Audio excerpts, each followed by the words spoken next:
Hi everyone, this is Balázs from RacingBrick. As you can probably tell, I'm not in my usual studio today, I'm on a family holiday, so this intro is coming to you from a very different location. Today, Alex is taking a detailed look at the 11385 Star Trek U.S.S. Enterprise NCC-1701 Bridge. I do enjoy watching Star Trek, but I'm nowhere near the Trekkie he is, so he'll be able to give you tons of details, references and background information about the set. Enjoy the review. Hi, this is Alex from RacingBrick. Today we're looking at this, set number 11385 Star Trek U.S.S. Enterprise NCC-1701 Bridge. Wow, what a mouthful. When I saw the announcement for this set, I was initially very excited. As Balázs correctly guessed, I am a Star Trek fan, and I am thrilled to see TOS get some love after the enormous TNG set from last year. I will use still frames and clips from many episodes in this video. None of them will be labelled. If you Trekkies want a challenge, name the episode where each clip comes from in the comments. Coming in at half the price of the Enterprise D, this set is $200 and contains 1,701 pieces. Nice. The box uses the familiar icons layout, with some unique logos for the name in the top left and the 60th anniversary of the original series in the bottom right. This set includes several very cool new molds. Obviously Spock's ears are front and centre, but there's another which I think is equally as cool. Can you see it? It took me a while and I've got the set in front of me. All the way on the left hand side there are several Type 2 phasers attached to the wall. It is a brand new mould and you can barely see them on the front of the box. In fact, the only place you can see it in full on the packaging is Kirk holding one in this image on the back. Maybe this is a side effect of LEGO's long-term anti-gun, anti-war stance? You know, except for those guns and that war. The back of the box shows a slightly different layout for the model, and a bird's eye view with yet another layout. Seems like the parts of this set are quite modular. If you know your Enterprise, you will already have spotted a bit of a problem. But we'll get to my thoughts on that after the build is done. Inside we find 14 numbered paper bags and the instructions, as well as a pair of substantial sticker sheets. The metallic one is quite beautiful under my studio lights, but the other one is disappointing to see. Looks like quite a lot of the interior detail is stickered. The instructions start with quite a lovely series of images from the show, and minifigures with quotes from each character, as well as a blurb about the legacy and impact of the original series. My favourite page is the last one, where they've recreated real shots from the show using the LEGO model as a prop. Bags 1 and 2 build the transporter, and we get our first minifigure. Montgomery Scott is the ship's chief engineer. He's carrying a container of dilithium crystals, represented by a lantern with transparent dark pink round plates inside. He uses Jim Halpert from The Office's face and a common hairpiece, but it does the job. His torso is new, of course, red indicating operations, with a tiny spiral inside the insignia. In fact, all of the minifigures have accurate insignia printed in gold, and they all look fabulous. What they don't have is any arm printing. In TOS, ranks were denoted by gold rings on the cuffs. Scotty is a lieutenant commander, so his cuff should show a broken line and a solid line. I appreciate this makes the torsos more flexible to create different crewmates or original characters, but it does sting in an expensive set when every other part of the figures is lavish and accurate. The transporter build is pretty interesting. The play feature here uses splat gears to rapidly rotate two pedestals, giving the illusion of transporting the characters. An 18-degree slope acts as a stopper to stop you from spinning the wheel indefinitely. I think this gimmick has been used in a few Friends sets, and it looks fine enough here.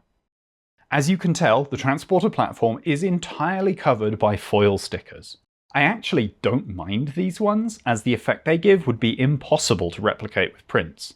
But with the roof on, the colourful and beautiful foil is in shadow and darkness, unless you specifically point a light at it. I just wish it was easier to see inside. Speaking of stickers, oh boy, here we go. The sign on the wall is a sticker, the view screen with tribbles hidden behind it is a sticker, and the control panel is made up of 4 stickers. The colour matching on the vibrant reddish orange is actually very good, and the graphic design is perfectly accurate, with the jelly bean buttons and 3 sliders to energise looking dead on accurate to the show. However, the entire control panel assembly is only held on with 2 studs on this hinge plate, which makes it feel really flimsy when moving the room around. Now, hang on a minute. What's this in the instructions? Beam us up, Scotty? It's a pretty famous fact that Kirk never says the words "beam me up, Scotty" in any Star Trek media, but he does say "beam us up, Scotty" in the animated series. Beam us up, Scotty. Because it's more entertaining, I'm choosing to believe that this is a deliberate reference to the animated series rather than a misconception or mistake. With the transporter room done, bags 3 through 14 make up the bridge. It's quite a large, almost circular structure, and those angles are made up with hinge plates and bricks all around the outside. I really like how these floor panels connect, with a snot plate on the bottom and a pair of right-angle half-round bricks. The structure is fairly strong, but this is not a play model. If you're rough with it, pieces will break off. Some of the worst offenders are the inverted plates which hold up the railings. I broke those off several times just building the set. Bag 8 contains some of my favourite details of the whole set. In the original series, hallways would be decorated with these mysterious greebles, always in bright colours, and that's replicated here beautifully. One red, one blue, one yellow. Perhaps referencing the 3 common uniform colours of this era. Speaking of uniforms, we have 2 more minifigures to look at. This is Dr. Leonard McCoy, Chief Medical Officer aboard the Enterprise. He reuses a face from someone named Admiral Moti, who is this guy Vader choked aboard the Death Star. Personally, I think the head looks better on Bones than it does on someone from a new upstart franchise like Star Wars. However, my copy seems to have had some issues in printing, with a little fuzziness on his eyes and mouth. His hair is the classic minifig hairpiece, which is honestly absolutely perfect for him.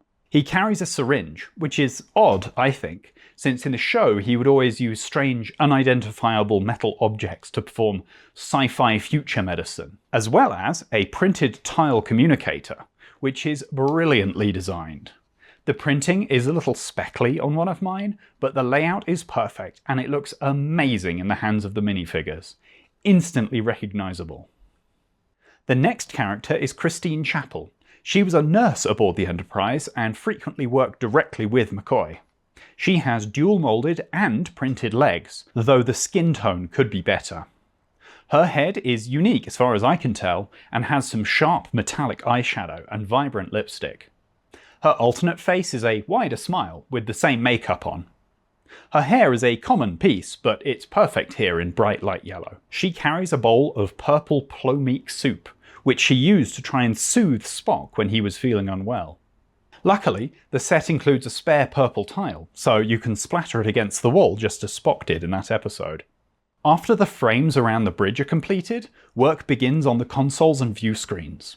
I saw a lot of comments after this set's announcement which bemoaned the enormous quantity of stickers, and there are a lot. However, much to my delight, all the control panels on the console surrounding the bridge are printed. The prints are bright, lively and intricate, and even the yellow looks fabulous on the black plastic. If this is the quality of the prints they can do, then it saddens me that there aren't more in this set. The view screens above are all stickers, but they do have some fun references. This is the Gorn, of course, the reptilian alien Kirk is forced to battle at Vasquez Rocks. The panels themselves are held at quite a delicate angle, and the method of attachment is interesting, though it can be fiddly. These clips on the side line up perfectly with the round tiles with bars sticking out of the frames. Lining it up can be difficult, especially through a camera. Our next minifigure is Nyota Uhura, the head communications officer, frequently seen on the bridge. Her minifigure is entirely unique. She's smiling and wearing the distinctive eyepiece used for communications, printed in metallic silver. Her hairpiece is also new as far as I can tell. It's a tall beehive which looks absolutely perfect. Her legs are also dual moulded and printed, and her torso correctly shows the gold spiral for operations in the insignia. She would be my favourite minifigure for sheer consistency if there weren't an absolute standout coming up soon. Oh, and she comes with a tribble. I wasn't sure where else to put this in the script, but since she brought the first tribble on board, she gets the blame. The set includes 6 tribbles made from printed Technic ball joints hidden around the place, and I'm so glad they're here. Their episode is iconic, and omitting them would make this set feel incomplete. The back of the last wall panel reveals one of the new molds in this set, and it's a big one. They actually made a minifigure scale phaser. A Type 2 phaser to be specific, which is the handgun-sized variant seen commonly throughout the show. For this review, I printed a basic replica of one to compare, and it's dead on. They even include the cooling fins and the dial for stun or kill on the back. The barrel being a standard bar is great too. It means you can mount them to a rack like in the set, or have minifigures offer them to one another in a safe way.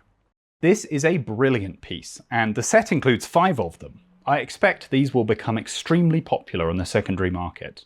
After building out the chairs and railings on the bridge, we get my favourite minifigure of the lot. First Officer Spock. Spock is half Vulcan, a fiercely logical, pointy-eared people who can't experience or show emotions as humans do. His ears and hair are a dual-moulded piece, and they look absolutely perfect. But they are not what I love most about this figure. He has a double-sided head, and on the other side, his eyebrow is raised. That is just the most perfect use of a second face print for Spock that I could imagine. He's equipped with the other communicator and an old-school tricorder slung across his shoulder. This isn't a new part, but it does look perfect. Spock actually has 2 more accessories, but we'll get to those later. The next thing to build is the door to the turbo lift. The colour scheme strongly reminds me of early Harry Potter sets. The reddish orange and medium lavender go together well and contrast beautifully against the light bluish grey walls. The mechanism is quite clever, though I made a mistake while building. I had this short lift arm backwards, so the mechanism was biased to one door. The lever, which activates the mechanism, has one door attached to the top and another to the bottom, so that when you push or pull it, the 2 sides move in opposite directions, and both doors open. They don't open all the way, but they didn't on the show either, so that's actually a win. On the bridge side of the door, 2 more stickers are applied. A diagram of the ship, and the dedication plaque showing the name Enterprise and San Francisco, California. The next thing to build is the big view screen featuring an unnamed Klingon. Yet another large sticker flanked by 2 small stickers. The plates built on a slope are actually quite clever. They match the angle of the castle walls which make up the sides. The Klingon himself looks great, despite being a sticker. The real prizes are on the back though, as we get more greebles, 2 lurpers, what I think is a Trident scanner for Scotty, and Spock's Vulcan loot. Spock and Kirk battled with lurpers in the same episode Nurse Chapel offered Spock that purple suit. These ones are oversized, but they look great with a silver axe blade, and it's fun to pose them as if they're fighting. Spock's loot uses a plant stem in pearl gold to replicate the elaborate neck. Ideally, the whole thing should be made from wood, so the neck is wrong. But I realise this stem part doesn't exist in brown or tan, so they did their best with existing parts. The final 3 minifigures are all yellow, indicating command positions. Chekhov uses a hairpiece from Stranger Things and a common head. It is effective though. Sulu uses yet another Star Wars head, as it's been used for various stormtroopers in a few sets, and a common hairpiece. Handily clipped to the back of one of the view screens is his fencing foil, which he used in a rampage around the ship. However, I don't recall him wearing a shirt during that sequence. I don't have a medium tan shirtless torso to modify him with, but that could be a good upgrade if such a piece exists. The final minifigure is the man himself, James T. Kirk, captain of the Enterprise. Of all the figures, I actually think he's the weakest. The new hairpiece works okay, but neither side of his head really scream Kirk to me. Kirk in the original series is pretty stoic and serious, so the goofy grin or grimace just doesn't match up, in my opinion. The final thing to build is the captain's chair. It's mounted on a ball joint so it can rock back and forth. The chair looks good, but I don't really like this quote-unquote play feature. Rocking in their chairs when the ship is attacked is more of a TNG thing than TOS, and the fact it's just a ball joint you have to move yourself makes it feel cheap, especially compared to the other 2 functions, which both feel solid and automatic, because their controls are well hidden. It also has a habit of knocking these tiles off the base. I would have preferred the ball joint to just be an axle, and the chair to be fixed in place. Attaching this completes the set. Now to go into what I was getting at in the intro. Using the modular pieces, we have the bridge here, the transporter room here, with the door between them, just like it shows on the back of the box. Except We know exactly where the bridge is on the Enterprise. It's right at the top of the saucer, and it's clear to see that there's nothing else on that deck. According to most plans and layouts that I found, the personnel transporters are opposite the medbays on Deck 7, which is the bottom half of the saucer section. The bridge is so isolated on the top of the saucer, in fact, that you can see the shaft that houses the turbolift from the exterior of the ship. So that got me thinking, why did LEGO put them right next to one another in this model? Maybe the original filming set had them next door to one another? But that's not true either. According to many reference images I found, the bridge was isolated even in real life on set, and the transporter room and medbay were laid out about how you see them in the deck plans. I don't think this is a Seinfeld situation, where there's clearly a truss above each room with studio lighting. The image on the view screen and the functional transporter, both of which were VFX in the show, indicate to me that this is a replica of the fictional starship, not the real-life movie set. At least the transporter room can be detached. It's only held on with a single Technic pin, and I'm sure we'll see some excellent mocks where people build out the medbay and other areas of the ship in the same style. Onto the bridge. Now, this is quite an odd build. It was enjoyable and complex, but it's quite flimsy, and everything has a tendency to fall off.